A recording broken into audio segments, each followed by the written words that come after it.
I never thought I'd be sitting in a police station at 3 a.m., watching my daughter struggle to speak through swollen lips as she filed charges against the man I'd once proudly called my son-in-law, Dr. Michael Harrison, the brilliant young surgeon, the church elder's son, my Sarah's perfect husband of 6 years. Mr. Anderson, Detective Roberts said gently, "Please tell us what happened tonight." I looked at Sarah, her left eye nearly sealed shut, finger-shaped bruises darkening on her neck. My hands trembled with a mixture of rage and guilt. How had I missed the signs? It had started as a normal Thursday evening. I was dozing in my recliner when the frantic pounding on my front door jolted me awake. The security camera showed Sarah hunched over, clutching her side. "Daddy," she'd whispered when I opened the door. "I'm sorry. I didn't know where else to go." She collapsed into my arms, her designer dress torn, makeup streaked with tears and blood. The sight of her like this, my strong, accomplished daughter who ran her own accounting firm, broke something inside me. He lost control, she managed between sobs. "Amanda from his office. She's pregnant." When I confronted him, the story spilled out in broken fragments as I held her, just as I had when she was little and scared of thunderstorms. Only now, the monster wasn't thunder. It was the man who had stood in my church 6 years ago and promised to cherish her. "Miss Anderson," Detective Roberts continued, "can you tell us what led to the assault?" Sarah's hands shook as she sipped water through a straw, her split lip making it difficult to drink normally. "I found prenatal vitamins in his car this morning. When I checked his phone, there were messages. So many messages. Amanda's been his scrub nurse for 2 years. They've been." She broke down again, and I filled in the gaps. How Sarah had waited until Michael got home. How she'd calmly confronted him with evidence of his affair.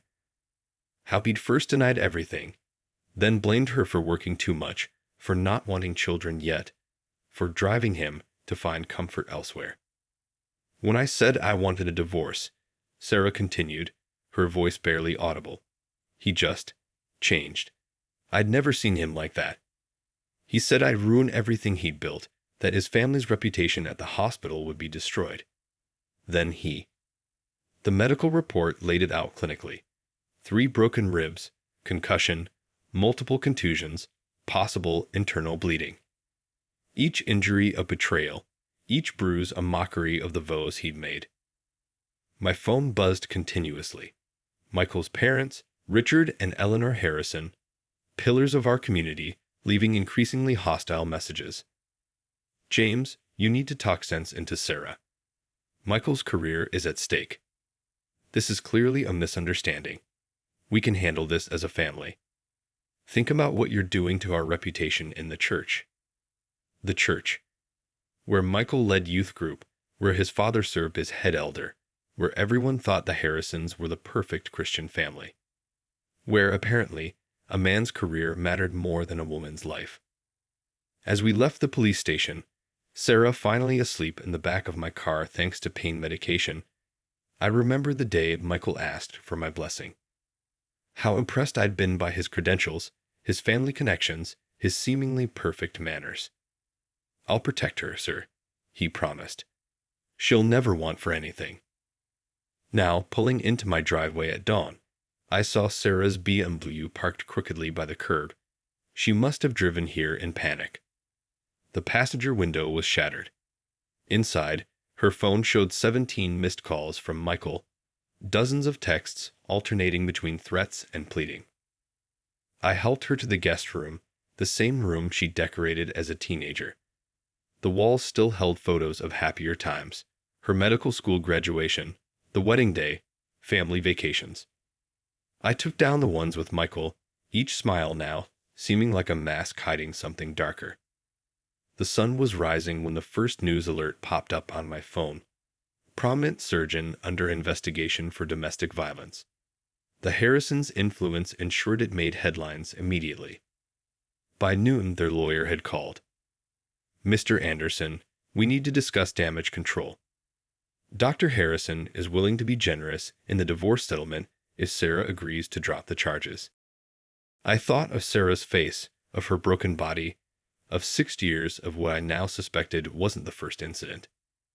Tell Dr. Harrison he can make his offers to the district attorney. The calls from church members started next. Well-meaning friends urging forgiveness, suggesting counseling, reminding us that marriage is sacred. As if sacred vows included the right to break your wife's ribs over your mistress. Eleanor Harrison appeared at my door that afternoon, perfectly coiffed despite the situation. James, be reasonable. Michael made a mistake, but he's a brilliant surgeon. Think of all the lives he saves. Would you really destroy that over one bad night? I looked at this woman who'd raised a son to believe his career mattered more than his wife's safety. One bad night? Would you like to see the photos of your son's handiwork, Eleanor? Would you like to explain to Sarah why her life matters less than Michael's reputation? You're being dramatic, she sniffed. Sarah must have provoked him. You know how intense she can be about her career. If she'd focused more on being a proper wife. I closed the door in her face. Inside, I heard Sarah crying in her sleep, reliving the nightmare even in unconsciousness. The next few days brought more revelations. Amanda, the pregnant scrub nurse, was barely 24, 15 years younger than Michael. There were other women too, as Sarah's lawyer discovered. A pattern of affairs hidden behind the perfect facade. Hospital staff began coming forward. Nurses who'd noticed Michael's controlling behavior, an intern who'd seen Sarah hiding bruises months ago, but had been too afraid of the Harrison family's influence to speak up. Richard Harrison called next, his elder's voice full of righteous indignation. James, as brothers in Christ, we need to handle this biblically. The church can mediate. Sarah needs to submit to proper authority. The proper authority is the law, Richard. Your son broke more than just commandments. You're letting pride destroy two families, he warned. Michael's position at the hospital, his standing in the church, you're ruining everything our families built. I thought of everything our families had built, the shared holidays, the trust, the belief in Michael's goodness. All of it shattered like Sarah's ribs under his manicured surgeon's hands. The preliminary hearing was set for next week. Michael's lawyer, the best money could buy, suggested a mental health defense. The stress of his position, the pressures of surgery, any jury will understand a momentary lapse. Sarah's bruises had begun to fade, but something in her eyes remained broken. Not just from Michael's violence, but from the community's response. From watching people she'd known all her life choose sides and too often choose wrong. Dad, she whispered one night, did I do this? Did I make him? No. I cut her off, holding her carefully to avoid hurting her ribs. He made his choices. Every lie, every affair, every blow, those were his choices. The media circus grew. Michael's lawyer released statements about his exemplary record, his contributions to medicine. Photos of him with grateful patients flooded social media. The hospital placed him on paid leave. Administrative courtesy for a man of his standing. Eleanor launched a prayer circle for healing our families. Church members brought casseroles and Bible verses about forgiveness. As if casseroles could heal broken bones, as if verses could erase the sight of your daughter bleeding on your doorstep. Amanda, the pregnant nurse, finally came forward, not to support Sarah, but to defend Michael. He's a good man, she told reporters. Sarah just couldn't handle that he found happiness elsewhere. Happiness. As if happiness justified violence. As if any emotion could excuse what he'd done. I sat with Sarah as she read Amanda's statement, watched her fold into herself with each word. I thought we were happy, she whispered. For 6 years, I thought. The Harrison family held a press conference on the hospital steps. Michael, looking appropriately contrite in an expensive suit, spoke about stress and regret. His father stood beside him, quoting scripture about redemption. His mother dabbed theatrical tears. Not one of them mentioned Sarah's injuries. Not one word about her pain, her trauma, her broken trust. Just carefully crafted statements about preserving a good man's career, about the importance of forgiveness, about moving forward. The press conference footage played on repeat across local news channels. Each time, I watched Sarah flinch at Michael's practiced remorse, his carefully chosen words about regrettable actions, and a momentary loss of control. "He's lying," she said quietly, touching her still healing ribs. It wasn't the first time, just the worst. My coffee mug shattered against the wall before I realized I'd thrown it. Why didn't you tell me? All those times you canceled family dinners, those accidents at the gym. He always apologized, she whispered. Said it was the stress, that I'd pushed him too hard. And his family, they made it seem normal. Eleanor would talk about how demanding surgeons' wives needed to be understanding, how we had to support their calling. The next morning, my doorbell rang at 7 a.m. Catherine, Michael's sister, stood there clutching her designer handbag like a shield. "Uncle James," she began. She'd called me that for 6 years. "Please." Michael's fellowship at Johns Hopkins. They're reconsidering. His whole future. What about Sarah's future? I asked. What about her accounting firm's clients who've started leaving because they don't want the publicity? What about her future without the man who promised to love her? Catherine's face hardened. Sarah knew what she was marrying into. Our family's position, Michael's career, these things come with certain expectations. Like accepting abuse. Like handling private matters privately, she snapped. Not running to daddy and the police like a child. I closed the door, but her words echoed. How many other women in their circle lived with similar expectations? How many bruises were hidden under expensive makeup at their country club?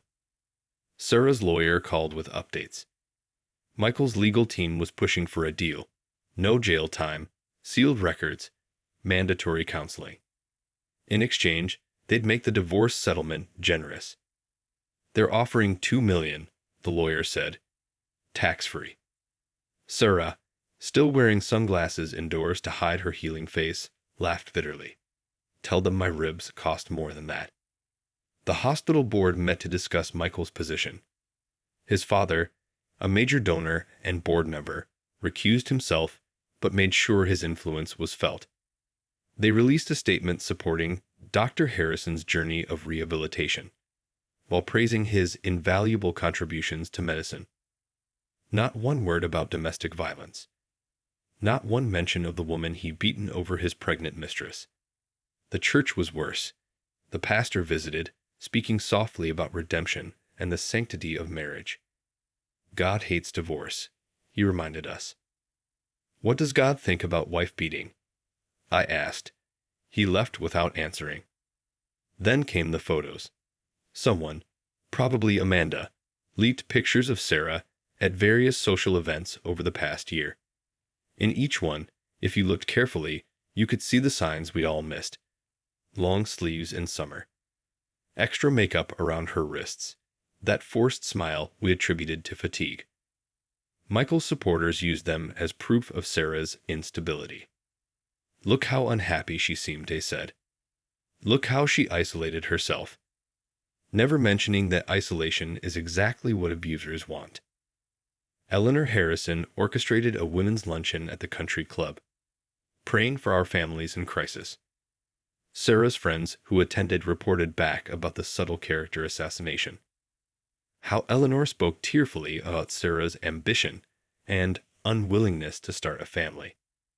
She told everyone I had a miscarriage last year, Sarah said, shaking, that it was my fault because I worked too much. The truth was darker. Sarah had been pregnant. Michael had pushed her down the stairs during an argument about her late work hours. He'd driven her to the emergency room himself, playing the concerned husband perfectly. Everyone praised him for his devotion. The prosecuting attorney was blunt.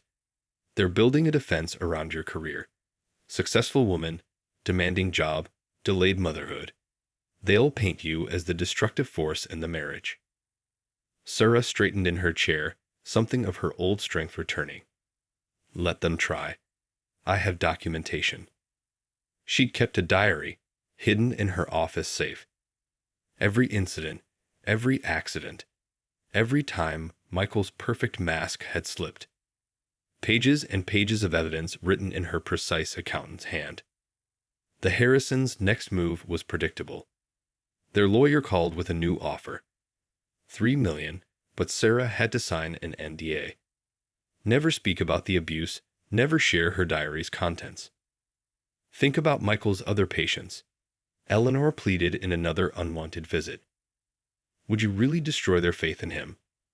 Cost them their surgeon because you couldn't keep your marriage problems private? I watched Sarah consider it. $3 million was freedom, was a new start far from here. But it was also silence, was letting Michael keep his mask, was leaving the next woman vulnerable. No, she finally said. Some prices are too high.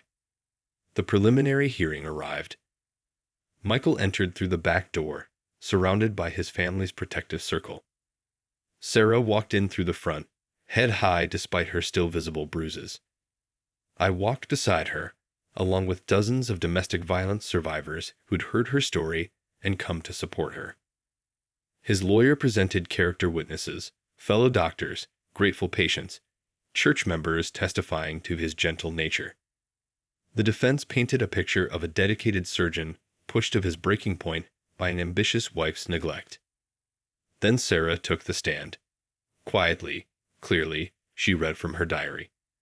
6 years of escalating control, of isolation, of violence explained away as stress or accidents. The night of their honeymoon when he first showed his temper. The broken wrist she claimed was from yoga. The clumsy falls that always happened when she achieved career successes that overshadowed his. The night he found out about his fellowship being reconsidered, she said, voice steady, he told me something.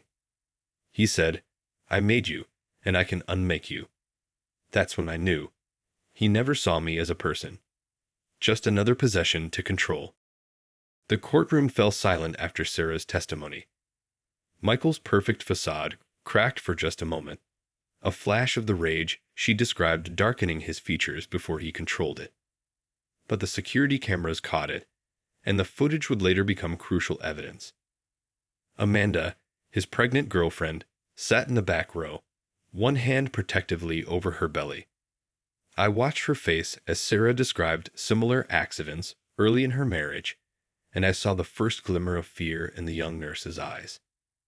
During recess, Eleanor Harrison made one last attempt at damage control. She cornered me in the courthouse hallway, her voice urgent but quiet. James, be reasonable. Sarah's young. She can start over, find someone new. But Michael, his reputation, his career, everything our family built over generations. Your family built its reputation on lies, Eleanor. How many other women has Michael hurt? How many did you help silence? Her silence was answer enough. The prosecution's next witness was unexpected. Dr. Lisa Martinez, chief of nursing at the hospital. She described a pattern of complaints against Michael. Young nurses requesting transfers, female staff members avoiding being alone with him. We kept it quiet, she admitted, shame evident in her voice.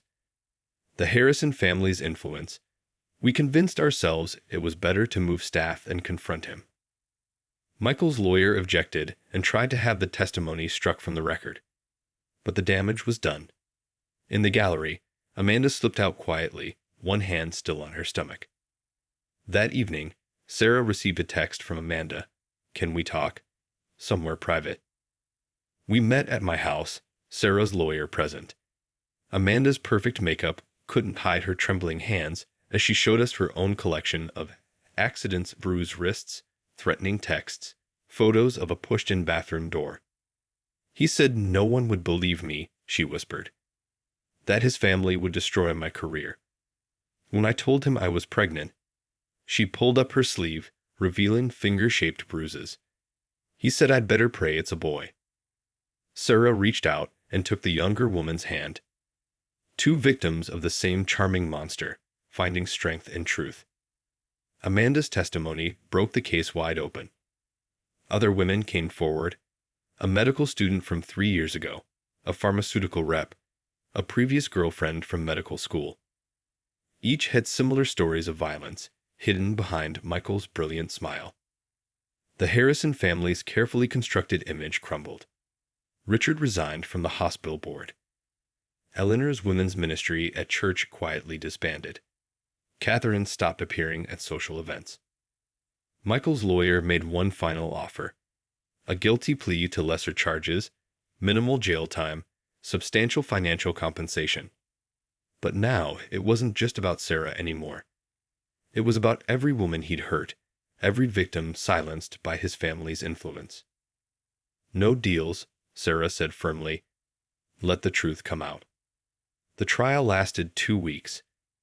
Michael's defense team tried every tactic, painting Sarah as unstable, suggesting she'd manipulated other women into false accusations, claiming temporary insanity from surgical stress. But evidence doesn't lie. Security footage from their home showed the pattern of abuse. Medical records documented suspicious injuries. Sarah's diary provided dates and details that matched hospital schedules and witness accounts. The prosecution's closing argument was devastating in its simplicity. This is not about saving a surgeon's career. This is about stopping a predator who used his position, his family's influence, and his wife's love to hide his true nature. The verdict came back in less than 6 hours. Guilty on all counts. As the bailiff led Michael away, his perfect mask finally shattered completely. He lunged towards Sarah, snarling threats. In that moment, everyone saw what she'd lived with for 6 years. The sentencing hearing brought more surprises.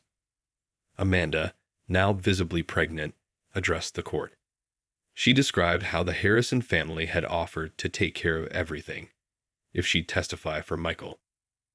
They wanted me to say Sarah was lying, that Michael was a good man under pressure, she said. They offered money, promised to support the baby, but I've seen what their support costs. My child deserves better. The judge's sentence was severe: 15 years, no possibility of early parole. Medical license permanently revoked. The message was clear: status and influence couldn't hide violence anymore. Sarah stood outside the courthouse afterward, surrounded by other survivors. Someone had brought purple ribbons, the color of domestic violence awareness.